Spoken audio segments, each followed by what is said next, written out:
Today we are going to discuss the critical appreciation of Rabbi Ben Ezra.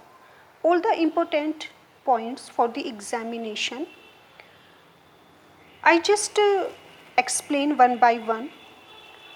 Rabbi Ben Ezra, first of all, we just have a simple introduction of Rabbi Ben Ezra. It is a dramatic monologue, we all know.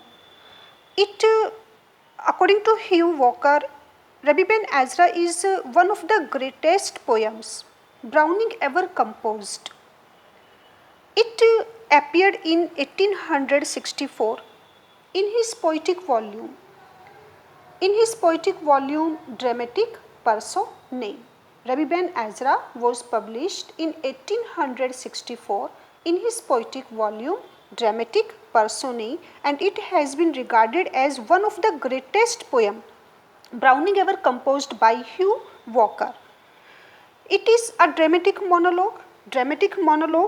It is either spoken by the poet himself, or there always stand a speaker in the center, and the speaker talks to listener or to himself, and he always talks about his feelings, about his thoughts, or whatever goes within his mind or within his soul at that situation, at that time. So he represents each and everything of his mind before his reader, and we can say that the speaker completely empties his heart full of the emotions before the reader through his talk.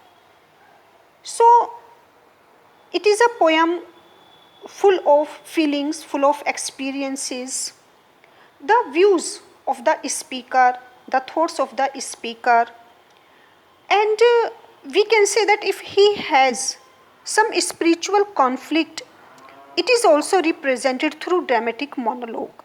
So here the speaker is very important, and this is the quality of a drama, because in drama we have dialogues, we have thought, we have theme, we have character, and in this poem we find that the character is there is only one character, it is Rabbi Ben Ezra, and he is talking to himself. He is expressing his inner conflict or his inner happiness. Rabbi Ben Ezra is also a philosophical poem, and here we find Browning's own philosophy.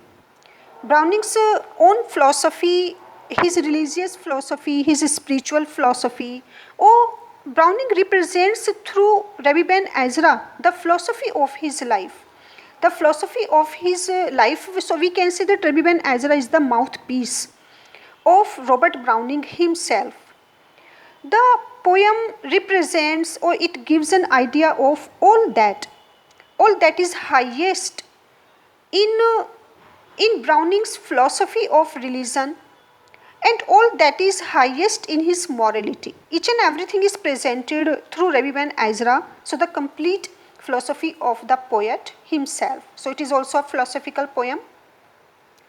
It is the poetic form. The poetic form of Rabbi Ben Ezra is, of course, dramatic monologue. It is a very long poem, and it has been divided into 32 stanzas. Each stanza consists 6 lines, and in total there are 192 lines. So the poetic form of Rabbi Ben Ezra is a dramatic monologue. It is a device. Then there comes poetic character. Poetic character is, of course, the speaker, that is Rabbi Ben Ezra. And Rabbi Ben Ezra, he is an old man. He presents himself as a preacher, as a moral teacher, consoler, advisor, religious philosopher, also instructor, and we can say that an agent of soul. He is optimist. He believes in the existence of God and in the immortality of soul. He is, no doubt, he is Browning's mouthpiece. So this is the poetic character, Rabbi Ben Ezra. Now the theme. The next one will be very important. The theme of the poem is related to we can say that Hindu mythology, and it is also full of morality, full of philosophy. Oh, Browning represents his religious thoughts, his religious philosophy through this poem or through the character of Rabbi Ben Ezra. The poetic feeling is full of religious, of course, full of religious thoughts. And the poetic feeling, the feeling of the speaker, the feeling of the character Rabbi Ben Ezra is also very genuine. Very genuine because it is related to the speaker's heart. There is no artificiality, there is no hypocrisy, and whatever he tells, he advises, that seems to come directly from his heart. So poetic feeling is very genuine. Now obscurity. Obscurity of the poem. Of course, Robert Browning is known for his obscurity, and he sometimes seems to be very difficult to be understood. And we find the same obscurity also in this dramatic monologue in this poem. Obscurity, we find that it is not as simple or as spontaneous as that of William Wordsworth. So it is very obscure in some stanzas, and we shall have to take the help of the notes to understand the background or some particular stanzas of Robert Browning. Imagery is also there, comparisons are there, and poetic images are very, very beautiful, very unique. When Robert Browning makes a comparison of soul, of time, and he regards that the God is just like, God has been represented here just like as the potter, and time is regarded as his wheel, and the human soul is the clay fixed at the central point of the time, of the spinning wheel of time. And man's imagery is also very beautiful here, that man is a pitcher, just like man is an earthen pot, or man is a cup that is in the hands of God. So the image, the poetic images are very unique here, particularly the image of the heavenly feast. Heavenly feast is superb. Poetic thought, that is the poetic thought of the poem, is Rabbi, the main character Rabbi. He advises aging people not to be afraid of old age, but they should take on it as the best part of life. That is the poetic thought of this poem.